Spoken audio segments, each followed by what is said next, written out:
Yesterday on our nation's Independence Day, aboard the USS Intrepid, thousands of wrestling fans were gathered around to witness stars from the NBA, the NFL, and various WWF superstars attempt to slam the mighty Yokozuna, the 565-pound WWF champion, and all hope was lost until, wait, what's this? It's Lex Luger arriving in a US t-shirt in a helicopter. My God, he managed to body slam Yokozuna, and America was saved. USA, USA, USA. Wait, only one way to celebrate this. USA, USA, USA, USA, USA. Lex Luger immediately demanded a WWF championship shot and took to the Lex Express. Went around the country campaigning to become WWF champion, and then in the Palace in Auburn Hills, in front of thousands of fans at SummerSlam 1993, Lex Luger accomplished the impossible. He beat Yokozuna. USA, USA, USA, USA, USA. Wait, what do you mean he didn't win the WWF championship? He only won by a countout. What the hell are we even goddamn doing here? And what the hell... Oh, shit. Well, whatever it is, I think I see becomes a Tootsie Roll to me. God, all they had to do is just go with it and give Lex Luger the WWF Championship at SummerSlam 1993. There are a lot of different things they could have done. And they pretty much did everything wrong. Vince McMahon thought he could elongate the chase, but boy... oh boy, USA, USA, USA, USA.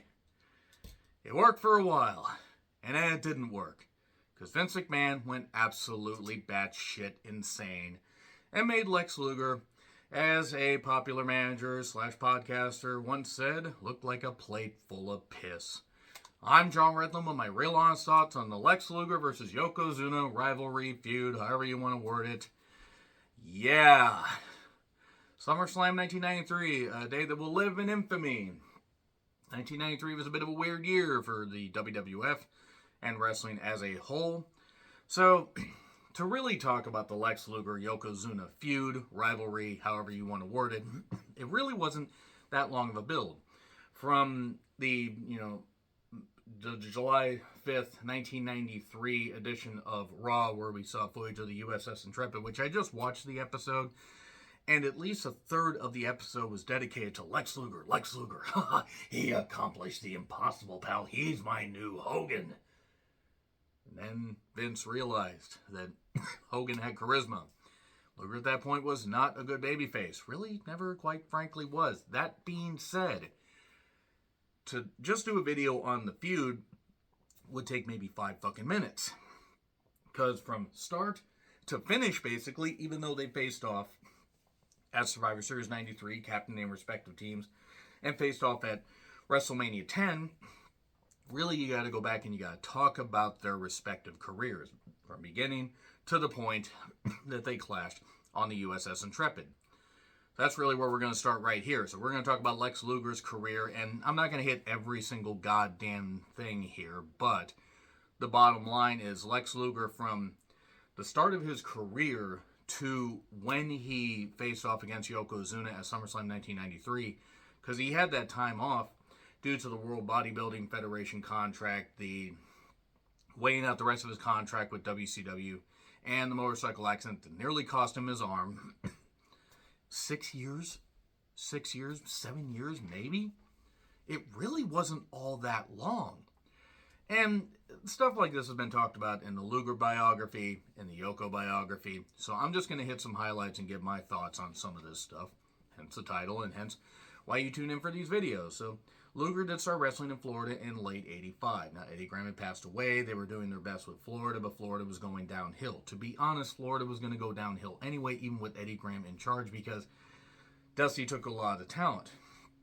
And even though they had people, and had Eddie had his faculties about him, Florida might have stayed around a little bit longer, just wasn't working.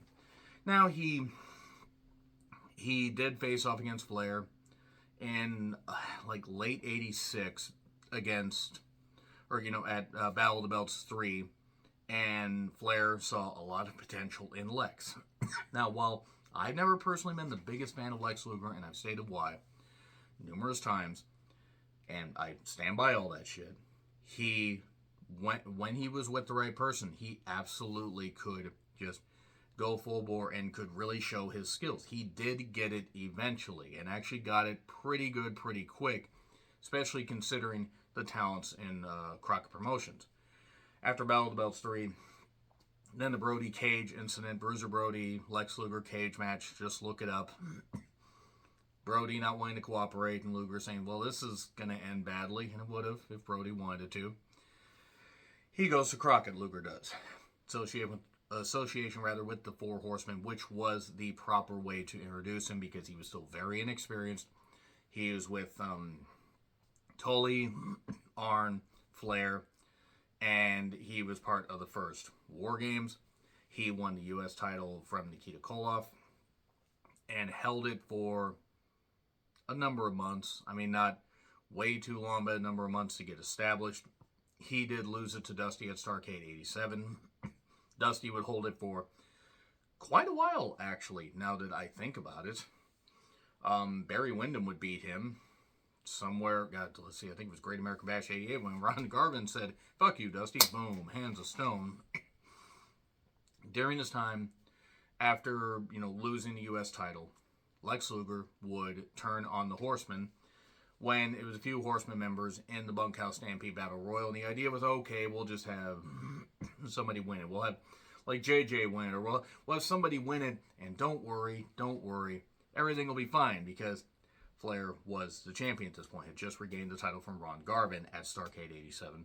Luger decided, fuck it, I'm done with these guys, I'm turning face, and he did turn face, and it worked. It did work, because people were ready to embrace him. And he had turned on Barry Windham earlier, before all this, with all this stuff going on, and then teamed up with Barry Windham again. And they won the titles, won the tag titles, I believe, at the First Clash. The First Clash in 88, they competed with WrestleMania 4. And then Barry suddenly split from Lex, probably saying, hey, fuck you, you split from me, I'm going to split from you. And they only held the tag titles for a little bit. Arn and Tully won them back. And then the idea was, okay, Lex has no partner, there's going to be no Crockett Cup entry. Well, he teamed with Sting. Sting, who's a lifelong friend of his. I think they pretty much became friends in Crockett, because I don't know where else they would have crossed paths before. And they won the Crockett Cup, and that was a big goddamn deal. I do need to review some more of the Crockett Cups that are in full at some point. The 86 Crockett Cup was a slog. It was like 4 hours, and it was a lot of tag matches. But won that. He was then pursuing Ric Flair's World Heavyweight Championship. Makes sense, given all the stuff that happened with him being brought into the Horsemen, the split from the Horsemen, and all the stuff going on. Great American Bash 88, big time match. Baltimore was on fire for that. And had Lex not gotten, as some may say, a pap smear, and gotten more blood, there was a Maryland Athletic Commission ruling about blood, and it was stopped just when Flair was in the torture rack. It looked like he gave up. But no, Lex didn't win it. And then we go to Starrcade 88, where he faced Flair again. And there were other matches that took place at clashes and stuff like that. But, hitting the highlights here. Starrcade 88 was a big goddamn deal. He beat Barry Windham at the Chi-Town Rumble 89. Teamed up with Michael Hayes after winning the U.S. title. Luger did, and then Hayes inadvertently turned on Luger. Oh no, curse your sudden but obvious betrayal. And then he lost it to Hayes at Wrestle War 89. He won it back like 2-3 weeks later. I mean, Hayes only had the championship for a bit. By the way, that's where the famous botch of Luger's supposed to take a DDT, and you know what he did? Instead of falling, with it, he fell backwards. Luger was getting paid about $350K to $500K at this point. He was getting paid a lot of money. And he couldn't even take a DDT properly. Good job there. The total package of stupidity, as some may have called him. Now, he won it back 2 weeks later, held it till Halloween Havoc 89, 523 days. Much as I may knock the fact that he couldn't take the DDT properly, he was a hell of a U.S. champion. Arguably the greatest U.S. champion of all time. People could say the original Sheik, yeah, but Luger actually had competitive matches with people and wasn't just a bloodthirsty guy. But 523 days. Now, during this, he decided to turn heel after Wrestle War 89 and faced Steamboat at Great American Bash 89 in a hell of a goddamn match. Faced Pillman at Halloween Havoc 89. Was having great goddamn matches. And then Sting got injured just before Wrestle War 90 in the cage match when Doug Dillinger pulled him down too much and he tore his ACL. So Luger turned face, proving that he was a changed guy. And since he had the association with Sting, he faced Flair at Wrestle War 90, which wasn't exactly... It was a very good match, but it got messy. At the end, it went a while. Capital Combat 90, that cage match with RoboCop and all that shit on the poster. Yeah, that wasn't very good. And but he faced Flair, did all that stuff. He was still U.S. champion, by the way. He dropped the title to Stan Hansen at Halloween Havoc 90, regained it at Starrcade 1990, held it again until Great American Bash 89. Or 89. He held it until Great American Bash 1991. Faced Dan Spivey, that is, at Wrestle War 91. Was going to feud with Nikita Koloff to reignite their feud from 87. That didn't last long. Nikita went into a feud with Sting. And then he was supposed to face Flair at Great American Bash. That didn't happen because Flair had disagreement with Jim Herd, i.e. Jim Herd kept being a goddamn jackass. So Jim Herd was once again responsible for people leaving, people that had talent. Gary Michael Capetta in rare footage had to announce that Ric Flair wasn't going to be there, and the fans booed. They weren't booing Gary Michael Capetta, who is a tremendous ring announcer, by the way. Poor guy got sent out there basically twisting the wind. Now, he would end up facing Barry Windham in a cage match. The cage that was like 8 feet off the ground, and for guys as tall as Luger and Barry, it always was a bit weird to me. But during this match, Race and Curtis Hughes came down, and then Race is like, now's the time. He broke out the pile driver. Luger did that. Now, him being a heel world champion would have worked, and did work to an extent, because he carried himself with that arrogance. The problem is, after the feud with Ron Simmons, Halloween Havoc 1991, 2 out of 3 falls match where he won 2-1, he had a lot less dates on his contract that he needed to fulfill. Faced Rick Steiner in a November Clash match. Faced Masahiro Chono at the second WCW New Japan Super Show in 1992. And then dropped the title to Sting at Super Brawl 2. And weighed out the rest of his goddamn contract. Signed with the World Bodybuilding Federation that Vince McMahon, he won Luger. You could imagine why Vince McMahon, who wanted to be a bodybuilder in a previous life, would want goddamn Luger. He wanted Tom McGee to be a top guy. Nothing against Tom McGee. I mean, he could do some athletic shit. But he was Tom McGee still. He wanted somebody like Luger. And you could see why. Then Luger actually made an appearance at Mania 8. And then was drinking the milk and had the blonde there or whatever. I don't think it was his wife. Might have been his wife. I actually don't know. He was, all talking about being the premier athlete, all this. Heenan was talking about. And then he had a motorcycle accident that almost lost him his arm. And then he went to Dr. James Andrews. Can't help it. I can't help it. But basically, he got his arm saved. He was out for a while. And did appear again in great shape, in great physical shape. As the narcissist, as Bobby Heenan kept saying. I don't know why he couldn't say narcissist. I don't know why Bruce Pritchard said that he didn't know what a narcissist was. Look in the mirror, you red-faced, you stupid motherfucker. But nevertheless, Bobby Heenan talked him up like crazy. And that was just a debut vignette. Or not vignette, but just an on-stage thing. He didn't even wrestle. And then he would get where people were beneath him. And he would beat people up. And the narcissist. I'm sorry. I just can't. As much as I love Bobby Heenan, my favorite manager, my favorite color commentator of all time. Never understand why he couldn't say that right. That being said, he was beating people. And he would have the protective forearm pad because he had a legit metal plate. It was either this arm or this arm. I actually don't remember. But he would have a metal plate in his arm, and he would have that protective pad. Of course, the pad would be inadvertently removed. He would knock people out. He put one pinky on them, or he put either his pinky on him, his index finger. He would just, I'm just gonna cover you like this. And then he feuded with Mr. Perfect, and that feud ended at Mania 9. Hooray, WrestleMania 9, one of the worst manias of all time. And then he would still do stuff, but he was kind of just floating around a little bit as a heel. And then Hogan departed. And then Vince McMahon looked around and said, hey, Luger could be my next Hogan. Instead of actually going with Bret like he should have. Or, hell, going with Shawn Michaels at that point. I mean, Diesel wasn't ready yet. You could have had Razor Ramon be the goddamn WWF champion if you really wanted to.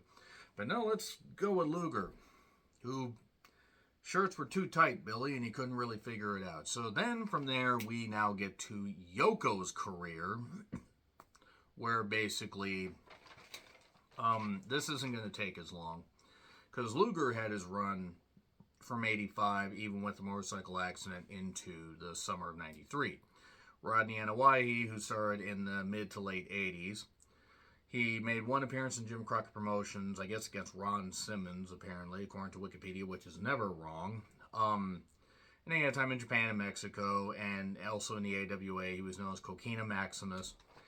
He had made appearances in Indies, Florida, and stuff like that. And then he debuts Coquina Maximus. We did get to see footage on the biography episode of Yoko. And then Vince was like, I have a bunch of Samoans, and he's a really, really good athlete. And Yoko actually was a normal size at this point. And Sergeant Slaughter, I believe, suggested the idea, hey, Yokozuna, the Japanese sumo champion. There's a great idea. Okay, let's do that. And then he made his debut on Superstars. That was their syndicated program. That wrestling challenge, this is before Raw had come along, because Raw was still a couple months away. It was Halloween night of 1992. He just made his debut. He was squashing people on TV. He beat Virgil at Survivor Series 92. Yes, they thought giving Virgil a singles match at that point was a good idea. After the DiBiase feud, name one thing that Virgil did that was viable. He did win the first match in Raw history against Coco Beware, who was wearing the puffy pants, and I can't unsee it. As Bobby Heenan said, somebody call a cab. I don't know why that made me laugh. And he won the 1993 Rumble, eliminating Randy Savage. I mean, among others. I will still never understand how Randy Savage, who was a veteran of wrestling, had been in wrestling for nearly 20 years, had tried to cover Yoko and then got thrown out. Randy Savage, who had been in numerous Rumbles by that point, even though the Rumble was in its infancy, and this was the first time that somebody would get a championship shot at WrestleMania by winning the Rumble, Randy still covered him. I'll never fucking understand that. They made Randy look like an idiot.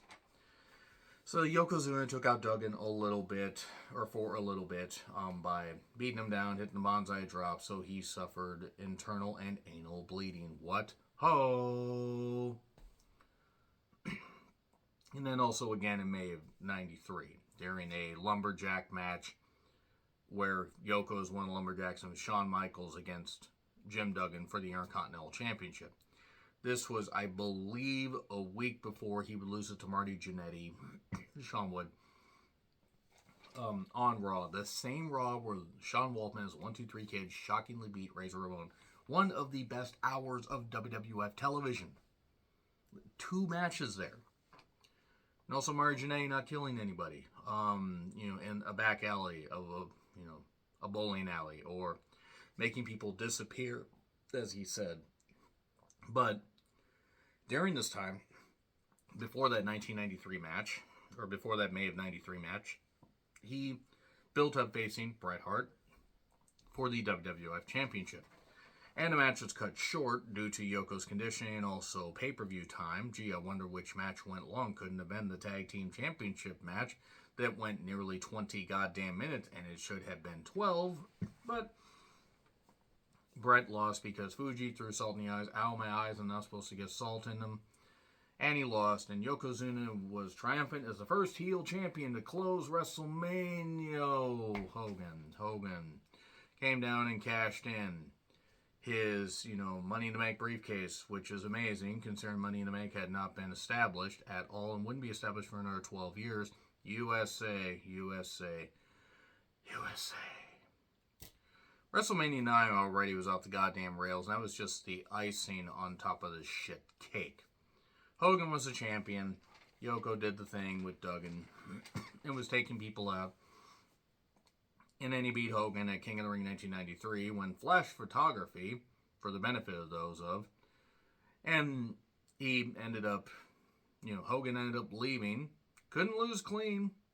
Couldn't have even just not won the title there. Yoko could have closed as champion and then could have beaten Hogan there at King of the Ring. It would have been just fine. Yoko would have then held the championship for a few months or even a full goddamn year, but no. And then Yoko was champion. And then Hogan left. And Vince McMahon looked around and said, okay, I'm going to make Luger my next American hero. See, Vince just saw the physical charisma. Don't misunderstand me. Luger had physical charisma and had the ability to draw people to him by looking at him. And could work to an extent. But he couldn't connect with the fans. Body slam competition aboard the USS Intrepid. I watched this episode, and I'm going to just go over briefly what happened. Vincent Savage and Heenan were on commentary. Yes, they were doing three-man booths even back then. Why were they on the USS Intrepid? Was it such good shit, pal?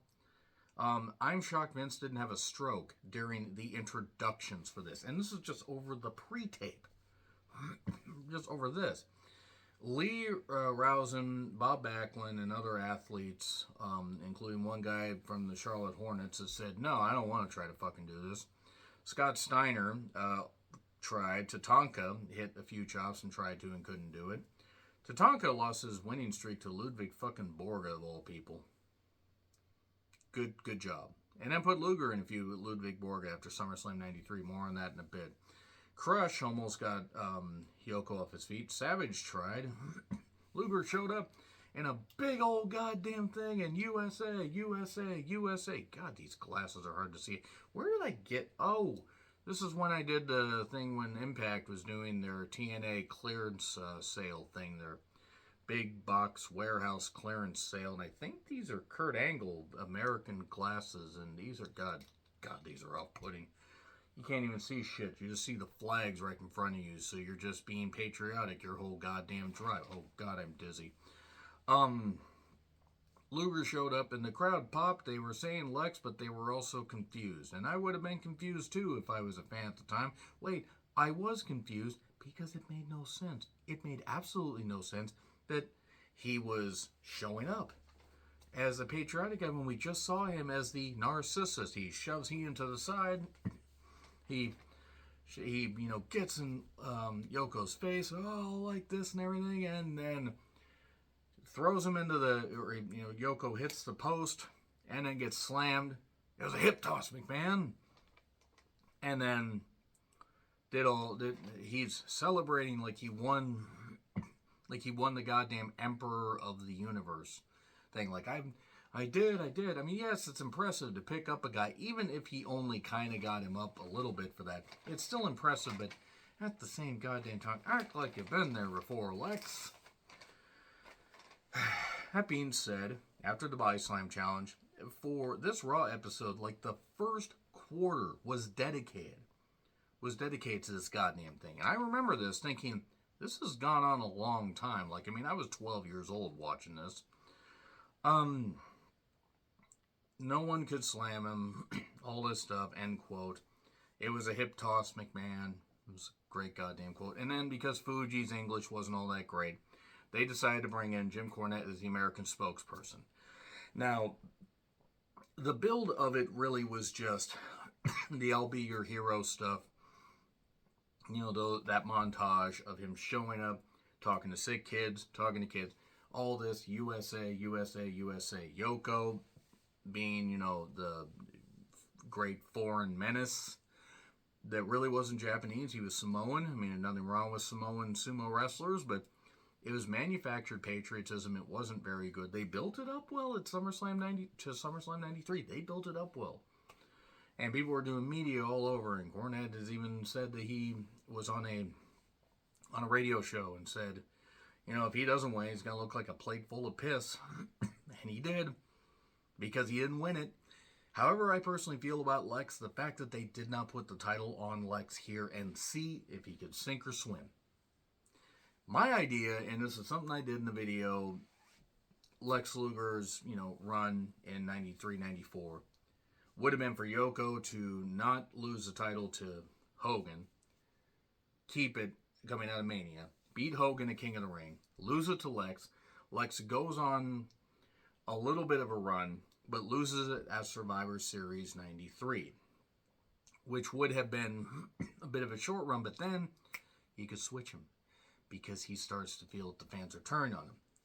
And then he could lose another chance to face off against Yoko, or by facing Yoko and losing at, Royal Rumble. And then Bret gets his moment. And you could even do a three-way match if you wanted to have Lex involved. But Lex is a heel, and then Lex goes full-fledged heel coming out of that, and it would have worked. Now, the thing is, with SummerSlam 93, just looking at all the shit that they did, to build it up. Lex, it wasn't a bad match. Yoko worked better with guys that could actually move better. Like, it wasn't that Lex was immobile. It's just it was like oil and water almost. It didn't mix. So Lex knocks him out with the even though it was supposed to be a protected forearm shot, the pad inadvertently came off. He hit him. Yoko tumbles to the outside, and it's a count out. And suddenly bell rings. Lex is celebrating. They got him up. He's got a flag. They got balloons, confetti, all this stuff coming down. Now, if you look at the crowd shots, they're applauding. And about 30 seconds into it, they're like, you can see more and more people like, this fucking idiot didn't win the title. Why is he celebrating like he won the title? He didn't win. He didn't win. He won the match. He didn't win the title. They're not giving him the title. Why in the world are they celebrating like he won that? Like, what in the world is going on? What kind of stupidity is this? I do not understand why any of this is going on. It's really, really goddamn monumentally stupid. And it was stupid. It wasn't stupid to have an idea to elongate the chase.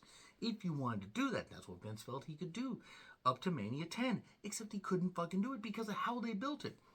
Because Lex wasn't going to get another shot. Of course, the idea was to win the Royal Rumble, build it back up. The thing is, Hogan connected with people. Lex didn't, not as a face. At first, yes. After that, after not winning the title, not pulling the trigger when they could, like Chris and Kerry did. Moving on. The bottom line is, they didn't have enough, of a fire underneath to keep it bubbling and keep it boiling and simmer it along to the point where it could get back to a boiling point where Lex could win. He couldn't do it. And Vince just screwed it up. I still say that he should just try to give it to Lex. There was rumors that half the locker room may have wanted to walk out. Maybe not. Vince should have gone with Bret. He could have gone with Bret versus Hogan, but Hogan didn't want to put over Bret because that doesn't work for me, brother. The Yoko-Lex build worked, but they didn't pay it off right when they should have. And then by the time they even got to Survivor Series 93, Undertaker has a freaking, deal or, an American flag under his jacket. And he has all this other crap and everything, but nobody was buying into it. By the Rumble, people cheered Lex to an extent, but Bret, Owen even said he kicked his leg out of his leg. I'm never going to forget that quote. I love Owen and miss Owen dearly. I kicked your leg out of your leg. I don't know why that will always make me laugh. But Bret came out at 26, 27, something like that. And him and Lex tumbled over at the same time. Now, we never got the actual camera shot to see what happened. It looked like, from there, it looked like people, it looked like they both tumbled over.